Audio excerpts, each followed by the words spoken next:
Pay $2,200 rent or get out. From my own daughter. I'm David Thompson, 48 years old, battalion chief with Austin Fire Department for 26 years. I've pulled people from burning buildings, made life or death decisions under pressure, and buried my wife 12 years ago.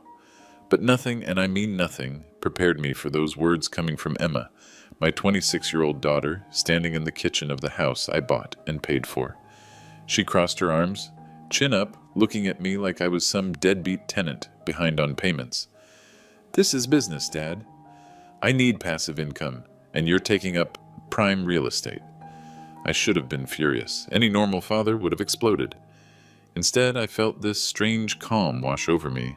I actually smiled. Interesting perspective, sweetheart. She had absolutely no idea what she'd just triggered. You won't believe what happened next. Let me paint you the full picture of how we got here. Emma graduated from UT Austin with her MBA 2 years ago. Cost me $89,000 every penny from my fire department salary and Sarah's life insurance. Emma landed a finance job at Sterling Capital Group, making $85,000 a year. Good money, real good money. But here's what really gets me. For 8 years, 8 full years, Emma has lived in my house completely free. No rent, no utilities, no groceries. I even kept paying her car insurance on that BMW X3 she drives. $52,000 car, by the way. When Sarah died, I made a promise to myself. Emma would never want for anything. College, paid for. Living expenses, covered. I wanted to give her the foundation Sarah and I never had growing up. So when Emma started dating Chad Williams last year, I was actually happy for her. Investment advisor, clean-cut guy, seemed ambitious. I figured he'd be good for her. That was my first mistake. Chad started filling Emma's head with all this financial independence talk. Passive income streams. Maximizing property value. Business jargon that sounded impressive but really just meant one thing. Emma should start seeing me as a source of revenue instead of her father. The shift started small. Emma began nitpicking household expenses. Dad, you're using too much hot water. Dad, you left the AC on when you went to work. Like I was some wasteful roommate instead of the guy paying every single bill. Then came the family dinner 3 weeks ago. Emma invited Chad over, and I made my famous barbecue ribs Sarah's recipe. We're sitting there eating, and Chad starts talking about underutilized assets and market rate optimization. Mr. Thompson, he said, cutting into his ribs like he's discussing stock portfolios, Emma's been telling me about your living situation. Have you considered the financial inefficiency here? I set down my fork. Come again? Emma jumped in. Dad, Chad's right. I'm an adult with a career. I should be treating this house like the investment property it is. You're basically living here rent-free while I handle all the adult responsibilities. All the adult responsibilities. Let me tell you what Emma's adult responsibilities included. Absolutely nothing. I still paid property taxes, $6,800 annually. I paid utilities averaging $450 monthly. Insurance, maintenance, repairs, lawn care, all me. But apparently, because Emma had decided this was now her house, I was the freeloader. Chad nodded sagely. It's about establishing proper financial boundaries. Emma's generation understands that family relationships can't be built on unsustainable economic models. The kid's 28 years old, talking to me like I'm financially illiterate. Me, a guy who's been managing household budgets since before Chad learned to tie his shoes. So what exactly are you suggesting? I asked. Emma straightened up, like she'd been rehearsing this speech. Market rate for a room in this area is $2,200 monthly. You'd be getting a steal, really, because you'd also have kitchen privileges and shared living spaces. Kitchen privileges. In my own house, Chad added. Think of it as Emma doing you a favor. She could easily rent to a stranger for more money. I looked at my daughter, really looked at her. This was the same girl I'd rocked to sleep when nightmares scared her. The same girl who used to help me fix the fence every spring. The same girl who cried in my arms when her mother died, promising we'd always take care of each other. Now she was calculating how much money she could extract from me. And if I don't pay? I asked quietly. Emma's voice went ice cold. Then you find somewhere else to live? This is my house now, Dad. Time you started acting like it. Chad smiled like he'd just closed a business deal. That night, I sat in my bedroom, apparently my rental unit, now, and did some thinking. Real deep thinking. The kind you do when you realize you've raised someone who sees dollar signs where love used to be. Emma wanted to play landlord? She wanted to treat family like a business transaction? Fine. I started making some very interesting phone calls. You see, Emma made one crucial mistake. She assumed I'd just roll over and accept her new arrangement. She assumed that because I'd been generous for 8 years, I'd continue being generous forever. She assumed wrong. What I did next didn't just surprise Emma, it shocked our entire family. And it all started with a conversation I had the very next morning with my old friend Tom Baker, who runs Pinnacle Property Management here in Austin. Tom, I said, hypothetically speaking, if someone wanted to sell a house quickly and then lease it back, how would that work? Tom laughed. David, that's not hypothetical, is it? Not even a little bit. Well, he said, let's talk business. Emma was about to get the full landlord-tenant experience she'd demanded.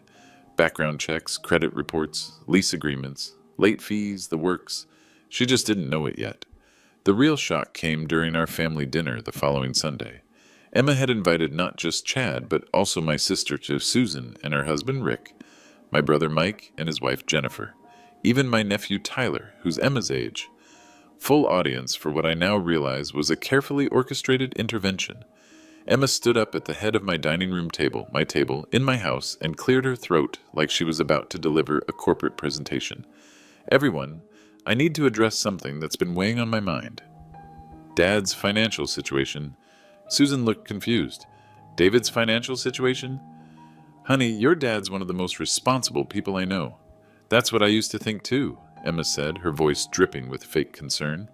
But I've discovered some troubling patterns. Dad's been essentially living as a dependent in my house without contributing fairly to household expenses. My house. She said my house, in front of our entire family. Chad nodded supportively from his chair, the chair where Sarah used to sit for family dinners. The reality is, Emma continued, Dad's been coasting on outdated expectations about family dynamics. I've been subsidizing his lifestyle while trying to build my own financial future. Mike raised his eyebrows. Emma, are you saying your father doesn't pay his bills? What I'm saying is that Dad needs to learn modern economics. I can't keep enabling his dependency just because we're related. Dependency? She called me dependent. In front of my siblings, in my own dining room. I sat there, cutting my pot roast I'd bought, and cooked, listening to my daughter explain to my family how I was basically a financial burden on her success. Chad's been helping me understand property management principles, Emma went on. Did you know Dad's never paid market rent for his living space? Not once in 8 years. If I rented his room to a stranger, I'd be making serious passive income. Tyler, bless him, looked genuinely confused. But Emma, isn't this Uncle David's house? Didn't he buy it? Emma waved her hand dismissively. Technically, yes, but ownership is about more than just having your name on some old paperwork. I'm the one taking responsibility for this property's future value. Chad jumped in. Property ownership in today's market is about maximization of assets. Emma's generation understands that emotional attachments to real estate can be financially counterproductive. Susan stared at them both. Are you seriously suggesting David should pay you rent to live in his own house? I'm suggesting, Emma said coldly, that Dad needs to face reality. $2,200 monthly is actually below market rate for this area. I'm doing him a favor. That's when I finally spoke up. Interesting perspective, sweetheart. Same words I'd used in the kitchen, same calm tone, but this time I pulled out my phone. Since we're discussing financial responsibility in front of the family, maybe everyone should see some actual numbers. Emma's face went a little pale. Dad, what are you... Bank statements, I said, scrolling through my phone. 8 years worth. Every single expense related to this house, your education, your living costs. I looked directly at my sister. Susan, guess how much Emma has contributed to household expenses in 8 years? David, you don't need to... Emma started. $0, I continued. 0 cents. For 8 years, Emma has lived completely free while building her career and her savings account. Chad cleared his throat. Mr. Thompson, that's not really the point we're making here. Oh, but it is exactly the point. I turned to Mike. Emma's MBA from UT? $89,000. Came out of my fire department salary and Sarah's life insurance. Emma's voice went sharp. Dad, stop. Car insurance on that BMW? $600 annually. Phone bill? $120 monthly. Utilities she's apparently been handling. I've got 8 years of automatic payments from my bank account. The room went dead quiet. Jennifer looked at Emma with genuine concern. Honey, are you actually charging your father rent? Emma straightened up, trying to recover her authority. I'm establishing appropriate boundaries. Dad's generation doesn't understand that family relationships need financial structure. Financial structure, I repeated slowly. Well then, Emma, let me give you some structure. I stood up and walked to my home office. My rental unit's office space, and came back with a folder I'd been preparing all week. Since you want to treat this like a business transaction, let's get down to real business. Susan watched me open the folder. David, what's going on? Emma wants to be a landlord. She wants market rates and professional boundaries. She's about to get exactly what she asked for. I pulled out the first document. This is a purchase agreement, signed yesterday. Pinnacle Property Management is buying this house for $478,000, cash sale. Closes in 4 days. Emma's face went white. You did what? I sold my house. The house you've been calling your house for the past month. Chad leaned forward. You can't be serious. Dead serious. Pinnacle and I go way back. He's giving me a leaseback arrangement at $2,800 monthly, market rate for the whole house. Emma stood up so fast her chair fell over. Dad, you can't just sell our house. My house, I corrected, and I already did. The whole family stared at me in stunned silence. But here's the beautiful part, sweetheart. Tom's willing to consider a second tenant. Someone who can pass a background check, provide 3 months' rent as security deposit, and prove they make at least 3 times the monthly rent. I smiled at Emma. You wanted a landlord-tenant relationship. Congratulations. You just got one. What happened next will stay with me forever. Emma stared at those documents like they were written in a foreign language. The purchase agreement, the leaseback contract, all real, all legally binding. Dad, she whispered, you actually sold our house. I sold my house, I corrected. The house where, according to you, I was just a tenant anyway. Chad was frantically scrolling through his phone, probably looking up real estate law or trying to figure out if this was even legal. Spoiler alert, it was completely legal. Susan broke the silence. David, are you sure about this? I looked at my sister. Really looked at her. Susan, for 8 years, I've given Emma everything. Free housing, free education, free car insurance, free everything. In return, she decided I was a financial burden who needed to pay her rent to live in my own home. Mike shook his head. Emma, what were you thinking? Emma's voice cracked. I was trying to teach Dad responsibility. Chad said, I interrupted that family relationships need financial structure. Well, now we have structure. Professional structure. Legal structure.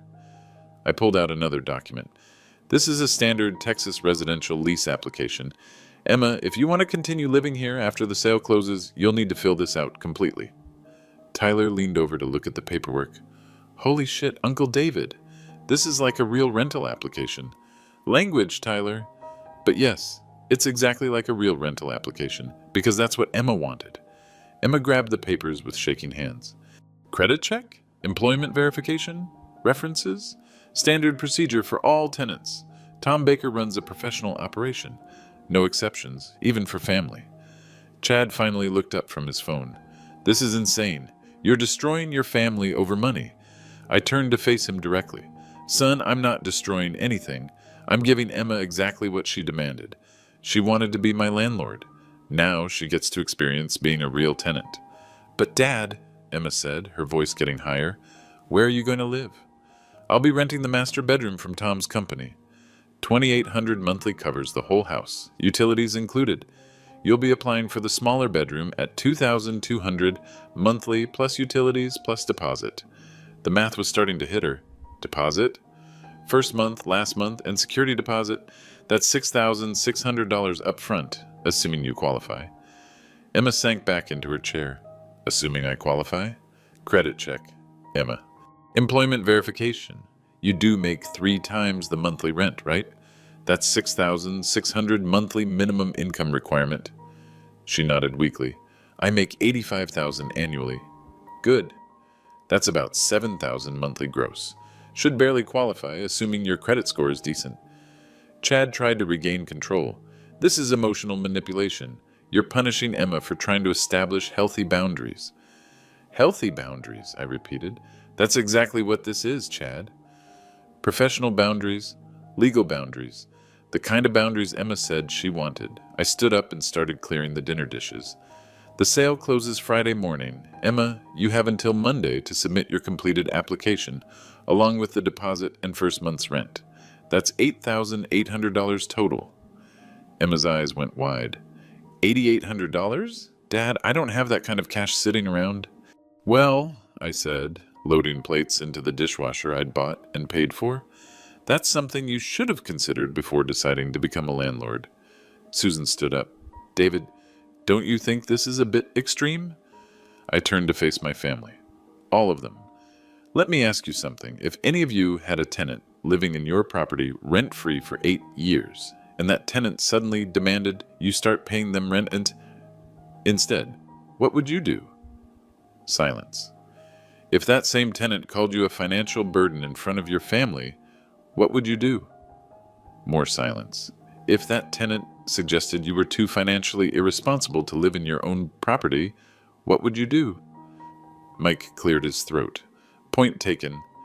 Emma was crying now, real tears. But I'm your daughter. Yes, you are. And as your father, it's my job to teach you that actions have consequences. You wanted to treat me like a tenant. Now you get to be one. Chad stood up abruptly. This is ridiculous. Emma, let's go. But Emma didn't move. She was staring at the lease application like it might disappear if she looked hard enough. The background check results were illuminating, I said quietly. But that's a story for another day. I walked toward the kitchen, then stopped and turned back. Oh, and Emma? The Wi-Fi password changes when Tom takes ownership. You'll need to set up your own internet service. Her face went completely white. She still didn't understand how deep this was about to go. Friday morning arrived faster than Emma expected. I was up at 5:30, same as every workday for the past 26 years. Coffee brewing, newspaper on the kitchen table, everything normal except for the moving truck scheduled to arrive at 8 a.m.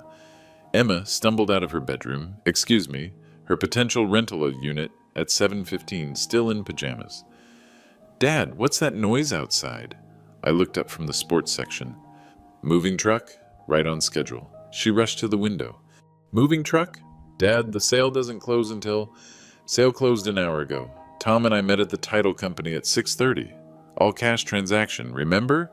No financing delays. Emma stared at me like I'd grown a second head. You actually did it. You actually sold our house. Sold my house. And yes, I actually did it. The doorbell rang. I opened it to find 3 professional movers and Tom Baker himself, clipboard in hand, official Pinnacle Property Management polo shirt, the works. Morning, David. Ready to make this transition smooth? Absolutely. Tom, meet my daughter, Emma. Emma, this is Tom Baker, your new potential landlord. Tom extended his hand professionally. Miss Thompson, I understand you're interested in applying for tenancy. Emma stared at his outstretched hand like it might bite her. This is insane. I prefer to think of it as thorough, Tom replied, lowering his hand. David, should we start with your belongings? Everything in the master bedroom and my office, plus the recliner from the living room. Emma watched in horror as the movers started carrying out my dresser, my clothes, my books. Dad, where are you taking everything? 1-bedroom apartment in Cedar Park, furnished, month-to-month lease while I figure out my next move. Cedar Park? That's 25 minutes away. Yep, but it's what I can afford on a fire department salary, now that I have to pay actual rent. Tom was making notes on his clipboard. Ms. Thompson, have you had a chance to review the lease application? Emma looked at him like he was speaking Mandarin. I'm sorry, what? The lease application your father gave you Sunday night. Standard procedure for all prospective tenants. Tom, I interrupted. Emma's still processing the change in her housing situation. Give her a moment. The movers were efficient. Professional. Within 2 hours, they'd cleared out everything that belonged to me. Furniture, clothes, personal items, even my tools from the garage. Emma stood in the now half-empty living room, watching strangers carry away pieces of her childhood. Dad, this is crazy. You can't just abandon your family. I stopped packing my final box. Emma, I'm not abandoning anyone. I'm establishing the professional boundaries you demanded. But what about family dinners? What about holidays? What about them? You'll be a tenant here, assuming your application gets approved. I'll be living in Cedar Park. We can schedule visits like any normal landlord-tenant relationship. Tom cleared his throat. Speaking of the application, Ms. Thompson, I'll need that by Monday morning along with the deposit and first month's rent. Emma's voice went small. $8,800. Correct. Cash or certified check only. Chad showed up around noon just as the movers were loading the last of my boxes. He took one look at the truck, the empty rooms, and Tom's clipboard, and his face went pale. Emma, what the hell happened here? Dad sold the house, she whispered. He actually sold it. Chad turned to me. Mr. Thompson, this is completely unreasonable. You're manipulating Emma with financial pressure. I handed Tom the keys to my former house. Chad, I'm giving Emma exactly what she asked for. A professional landlord-tenant relationship with market rates and proper boundaries. But she's your daughter. Yes, she is. And as her father, I taught her that family relationships are built on love and respect, not financial extraction. Tom locked the front door and hung a new sign. Pinnacle Property Management. For lease inquiries, call 512-555-0147. Emma stared at that sign like it was a death certificate. Ms. Thompson, Tom said gently, you have until 5 p.m. Monday to submit your application. After that, we'll be showing the room to other prospective tenants. Other tenants? Market rent for a room this size in Westlake Hills is actually $2,400 monthly. We're offering you $2,200 as a courtesy to David. Emma's legs gave out. She sat down hard on the front steps of the house that was no longer hers. Chad was frantically calculating on his phone. Emma, do you have $8,800 in your checking account? She shook her head slowly. Savings? Another head shake. I walked over and sat beside her on the steps. Not too close. Professional distance. Emma, you wanted me to learn financial responsibility. Consider this your own learning opportunity. Dad, I can't afford $8,800 up front. Well, that's a problem. Because that's standard for any rental in Austin. Chad knelt in front of her. We'll figure this out. Maybe you can get a loan. Or, I interrupted, Emma can do what any other 26-year-old does when they can't afford to live somewhere. Find a place she can afford. Emma looked up at me with tears in her eyes. You'd really make me homeless? Sweetheart, you're not homeless. You're just not living here anymore. Same as any tenant who can't make their rent. Tom climbed into his truck. David, I'll have your lease ready to sign tomorrow morning. Ms. Thompson, remember, Monday at 5 p.m.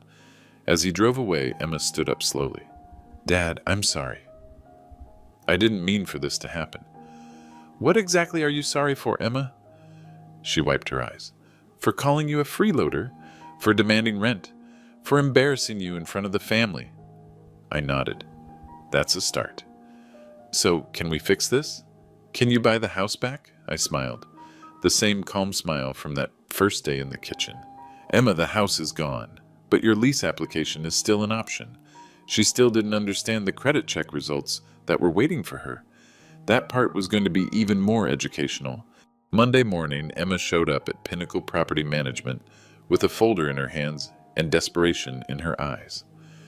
I was already there, sitting in Tom's office, signing my own lease agreement for the master bedroom. $2,800 monthly, utilities included, first month paid in advance. Dad? Emma knocked on the open door. I have my application. Tom looked up from his desk. Perfect timing, Ms. Thompson. Please, have a seat. Emma sat down across from Tom, carefully avoiding eye contact with me. She slid the folder across his desk. Everything should be in order. Application, employment verification from Sterling Capital Group, bank statements, and... She hesitated. And the deposit. Tom opened the folder and started reviewing documents. Employment verification looks good. 85,000 annually, that meets our income requirements. Emma's shoulders relaxed slightly. Bank statements show sufficient funds for the deposit and first month. That's good. More relaxation. Now let's run your credit report. Emma's face went rigid. Tom typed her information into his computer. The printer whirred to life. He walked over, collected the papers, and returned to his desk. His expression changed as he read. Ms. Thompson, your credit score is 627. Emma's voice was barely a whisper. Is that okay? Our minimum requirement for this property is 700. 627 falls into the fair category, which requires additional security measures. I watched my daughter's face crumble in real time. Additional security measures? Tom consulted his chart. For applicants with credit scores between 600 and 700, we require an additional security deposit equal to 2 months' rent. That would be an extra $4,400 on top of your initial deposit. Emma did the math in her head. That's $13,200 total? Correct. Plus, first month's rent brings your move-in cost to $15,400. The silence in that office was deafening. I don't have $15,000, Emma admitted. Tom nodded sympathetically. Unfortunately, those are our standard requirements. The credit report also shows $23,000 in outstanding credit card debt across 4 different cards. Emma shot me a look. Dad, did you know about this? Sweetheart, I've never seen your credit report before this moment. Tom continued reading. Multiple late payments on a Nordstrom card, a Visa with 97% utilization, and a Discover card that went 30 days past due last month. Chad had been coaching Emma on financial responsibility while she was drowning in debt. There's also a car loan with payments of $678 monthly on the BMW. Emma buried her face in her hands. Tom closed the folder. I'm sorry, Ms. Thompson, but I can't approve your application with this credit profile and debt-to-income ratio. What does that mean? It means you don't qualify to rent this room. Emma looked at me desperately. Dad, you can override this, right? It's basically your house anyway. I shook my head. Emma, I'm a tenant here now, same as you would be. Tom makes all the landlord decisions. Tom stood up. Ms. Thompson, I'd be happy to discuss our requirements for a cosigner if you have someone with excellent credit who's willing to guarantee your lease. Emma's eyes lit up. Dad, would you? No. The word came out harder than I intended. Emma, you wanted independence. You wanted to treat this as a business transaction. Business transactions don't include Daddy co-signing your lease. She stared at me like I'd slapped her. Tom cleared his throat. I have other applicants scheduled to view the room this afternoon. University of Texas graduate students, mostly. They typically have better credit profiles. Emma stood up slowly. So that's it? I'm just out? Unless you can come up with $15,400 and improve your credit score, yes. She walked toward the door, then turned back. Dad, where am I supposed to live? Same place any other 26-year-old lives when they can't afford their first choice. You'll figure it out. As she left, Tom shook his head. David, that was brutal. Tom, that was business. Exactly what she asked for. But Emma's social media campaign was just getting started. By Tuesday evening, Emma had declared war on social media. It started with an Instagram story at 6:47 p.m. A photo of the Pinnacle Property Management sign in front of what used to be our house, with the caption, When your dad chooses money over family, homeless, #family betrayal. Within an hour, she'd posted a 15-minute video on TikTok titled, My Dad Made Me Homeless Because I Asked Him to Pay Rent. I didn't see it myself. I don't do TikTok, but my nephew Tyler called me at 8:30 that night. Uncle David, you need to see this. Emma's video has 12,000 views already. What's she saying, Tyler? Basically that you're a greedy boomer who kicked your own daughter out of the family home because she tried to teach you financial responsibility. I sat down in my new apartment, furnished, clean, quiet. Everything I needed and nothing I didn't. Tyler, what do you think about all this? Honestly, I think Emma's lost her mind. But Uncle David, she's getting a lot of sympathy online. People are calling you heartless. Wednesday morning brought text messages from relatives I hadn't heard from in months. Cousin Janet. David, What's this about Emma being homeless? Call me. My brother-in-law, Rick, saw Emma's post. There has to be more to this story. Aunt Martha. That poor girl. David, how could you? But then something interesting started happening. Susan called Wednesday afternoon. David, I've been thinking about Sunday dinner, about what Emma said, about how she treated you. And I talked to Mike and Jennifer. We all remembered things differently after Emma's little performance. How she called you dependent, how she demanded rent from you in your own house. Go on. So I commented on her Instagram story. I told the truth about what we witnessed at dinner. Susan's comment read, Emma, I was there Sunday night. You called your father a financial burden and demanded he pay you $2,200 monthly rent to live in his house that he bought and paid for. Maybe tell the whole story. Jennifer added, 8 years of free housing, free education, free everything. Maybe the issue isn't your dad's financial responsibility. Mike's comment was shorter but brutal. You made your bed, Emma. Literally. By Wednesday night, the narrative was shifting. Tyler called again. Uncle David, the comments on Emma's video are getting nasty. People are asking why a 26-year-old with an MBA was living rent-free with her dad. What's Emma saying? She's trying to explain, but it's not going well. Someone found out she drives a BMW and makes $85,000 a year. The sympathy is drying up fast. Thursday brought a new development.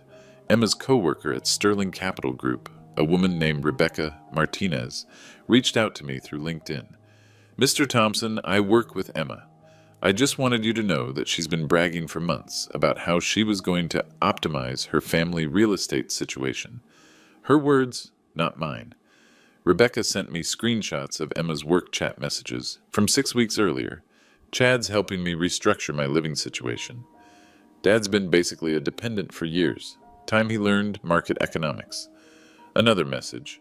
Going to teach Dad some financial responsibility. He needs to understand that family doesn't mean free housing. And the most damaging one, Dad's gonna hate paying me rent, but that's boomer economics for you. Time for some tough love. Emma had been planning this for weeks. Thursday evening, Emma posted a second video, this one more desperate. I need to clarify some things about my situation with my dad. But the internet had already made up its mind. Top comment with 4,300 likes. Girl, you demanded your dad pay you rent in his house. What did you think would happen? Another popular comment. MBA in finance, but can't figure out why demanding rent from your dad backfired. Maybe get a refund on that education. The brutal one. Your dad spent $89,000 on your education so you could learn how to financially abuse him? He should have bought himself a boat instead. Friday morning, Emma showed up at my apartment complex. I saw her BMW in the parking lot through my window. She knocked on my door at 7:15 a.m. I was getting ready for my shift at the fire station. Dad, we need to talk. Good morning, Emma. What can I do for you? The internet is destroying me. Everyone's calling me ungrateful and entitled. I finished tying my boots. Are they wrong? She stood there in my doorway, looking smaller than I'd seen her when she was 12 years old. You thought you could publicly humiliate me and face no consequences? Dad, please, can we fix this? Can we go back to how things were? I picked up my keys and my fire department jacket. Emma, there's no going back, only forward. What does that mean?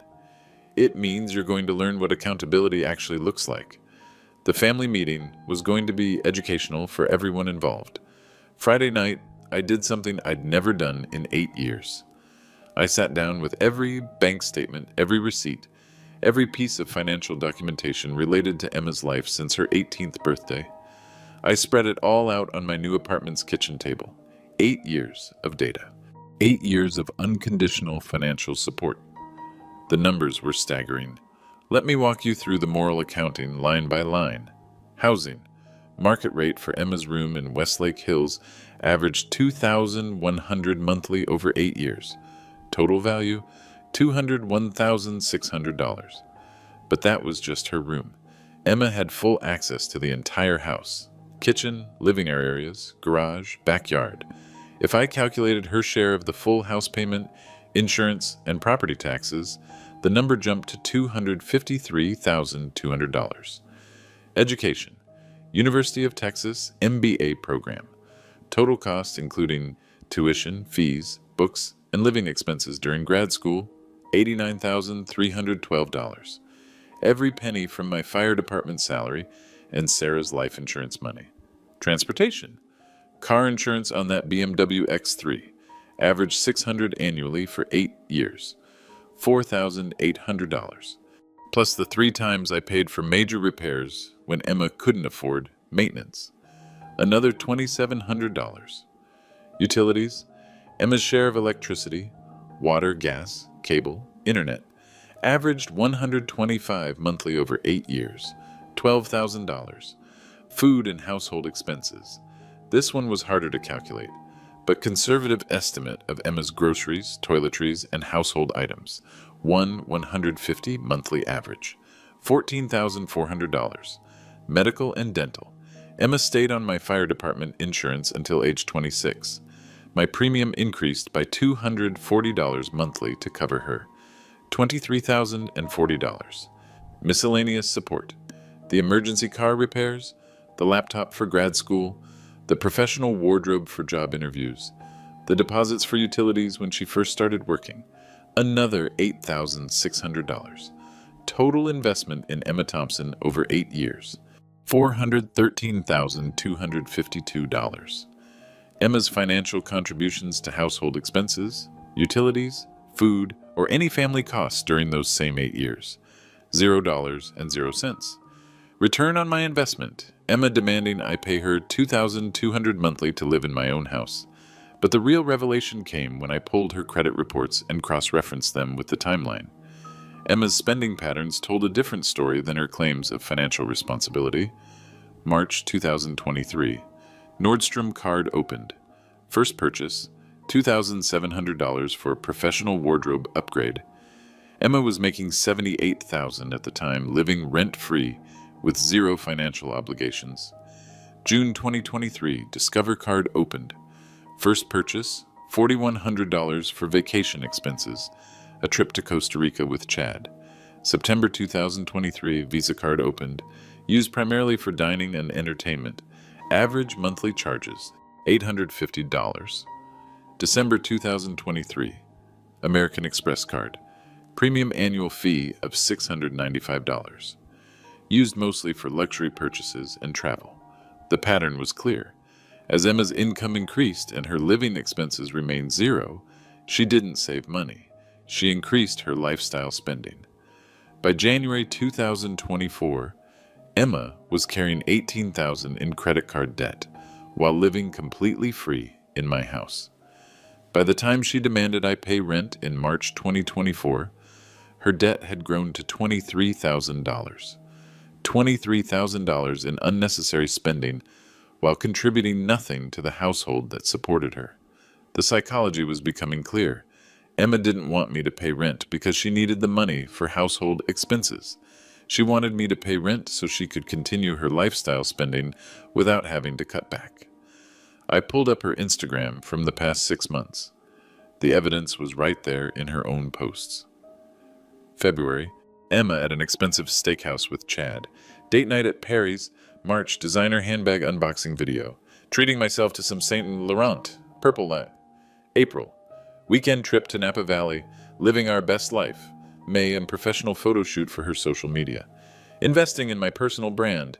This wasn't about financial responsibility. This was about funding irresponsibility. I printed everything. Bank statements, credit reports, receipts, social media screenshots, all of it organized in chronological order. $413,000 invested over 8 years. $0 contributed back. $23,000 in frivolous debt accumulated. And Emma's solution? Make Dad pay rent so she could keep spending. Saturday morning, I called Susan. I'm organizing a family meeting for Sunday afternoon. Emma needs to hear some uncomfortable truths, and the family needs to understand what really happened here. David, what did you find? Numbers don't lie, Susan. Emma's been playing us all. Should I bring Mike and Jennifer? Bring everyone. Emma wanted to make this public. Let's make it public. The reckoning was going to be comprehensive. Sunday, October 12th, 2:30 p.m., Zilker Park Pavilion. 47 members of the Thompson family gathered for what Emma thought would be an intervention to get her father to come to his senses. She had no idea what was actually about to happen. I arrived early with 3 banker's boxes full of documentation, 8 years of financial records organized by category, chronologically sorted. Susan helped me set up a folding table at the front of the pavilion. Emma showed up at 2:25 with Chad, both of them dressed like they were heading to a business meeting. Emma carried a leather portfolio, probably her own presentation about my unreasonable behavior. The family trickled in. My siblings, their spouses, kids, grandkids, aunts, uncles, cousins, even some family friends who'd known Emma since she was little. Tyler was live streaming on Instagram. This was 2024, after all. Emma stood up first, clearing her throat like she had at that disastrous family dinner. Everyone, thank you for coming. I know Dad asked you here, but I think it's important we address his recent episode. Like my establishing boundaries was a mental health crisis. Dad's been going through something difficult since Mom died, and I've been trying to help him develop financial independence. Unfortunately, he's responded by making me homeless and destroying our family. Murmurs from the crowd, some supportive nods toward Emma. Chad and I have been researching Dad's situation, and we believe he's having trouble adjusting to modern economic realities. Chad stood up beside her. What Emma's trying to say is that Mr. Thompson may need professional help processing his financial anxieties. Professional help.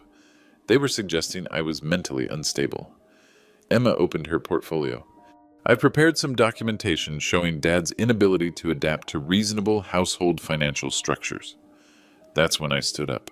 Emma, before you continue, maybe the family should see some actual documentation. I opened the first banker's box and pulled out a thick folder. This is 8 years of bank statements. Every deposit, every withdrawal, every payment related to Emma's life since she turned 18. Emma's face went pale. Dad, what are you doing? I'm showing our family the numbers, sweetheart. The real numbers. I walked to the center of the pavilion, 47 faces looking at me. Emma claims I need to learn financial responsibility. Let me show you what financial responsibility actually looks like. I opened the folder to the first page. Housing costs. Emma lived in my house rent-free for 8 years. Market rate for her room, $2,100 monthly. Total value of free housing provided $253,200. Gasp from the crowd. Aunt Martha's voice. David, that can't be right. It's conservative, Martha. That's just her share of mortgage, taxes, and utilities. I turned to the next section. Education. Emma's MBA from UT. Total cost, $89,312. Paid from my salary and Sarah's life insurance. More murmurs. Car insurance, medical insurance, food, household expenses, emergency repairs, professional wardrobe, grad school laptop. I read each category slowly. Total additional support, $70,740. I closed the folder and looked directly at Emma. Total family investment in Emma Thompson over 8 years, $400 from $13,252. The silence was deafening. Emma's total financial contributions to household expenses during those same 8 years? I paused for effect. $0, 0 cents. Emma tried to interrupt. Dad, you're taking this out of context. Context? I opened the second box. Let's talk about context. I pulled out Emma's credit reports. These are Emma's credit card statements from the past 18 months. While living rent-free in my house, Emma accumulated $23,000 in debt. Chad stepped forward. Mr. Thompson, this is a violation of Emma's privacy. Chad, Emma made this public when she posted videos calling me financially irresponsible. Privacy ended when she decided to humiliate me on social media. I held up the credit card statements. March 2023, $2,700 at Nordstrom. June 2023, $4,100 for a vacation to Costa Rica. December 2023, American Express with a $700 annual fee. Jennifer, Mike's wife, stood up. Emma, you went to Costa Rica while living rent-free with your father? Emma's voice cracked. I work hard. I deserve to enjoy my income. Your income, I repeated. Let's talk about that income, Emma. I pulled out her employment records. Emma makes $85,000 annually. That's $7,000 monthly gross income. Her only financial obligation was contributing to household expenses. Instead, she chose to accumulate debt, buying luxury items. Uncle Robert raised his hand. David, what did Emma contribute to the household? Nothing, Robert. She contributed absolutely nothing while I paid for housing, utilities, food, insurance, and maintenance. The crowd was shifting. I could see it in their faces. Emma tried one last defense.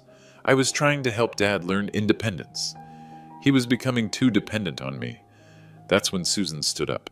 Emma, stop. Just stop. Susan's voice was shaking with anger. Your father wasn't dependent on you. You were completely dependent on him. Mike joined her. Emma, $400,000.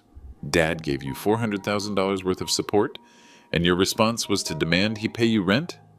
Tyler, still live streaming, looked at Emma with disgust. Cousin, that's seriously messed up. Emma broke down crying. You don't understand. Chad said family relationships needed financial structure. Where is Chad now? Susan asked sharply. Everyone turned to look. Chad's chair was empty. Tyler checked his phone. Chad left 20 minutes ago, probably when Uncle David started reading the credit card statements. Emma looked around desperately. He said he'd be right back. Emma, I said gently. Chad disappeared the moment things got serious, just like he did every time you faced real consequences. Aunt Martha, who'd been silent through most of this, stood up slowly. Emma, honey, I raised 4 kids. I know what entitled looks like. And what you did to your father? That's not financial responsibility, that's greed. One by one, family members started voicing their opinions. $400,000, Emma, $400,000. And you called him a freeloader? Your mother would be ashamed. David, how did you stay so calm through all this? Emma collapsed into her chair sobbing. I didn't know. I didn't realize how much. You didn't realize because you never asked, I said. You assumed.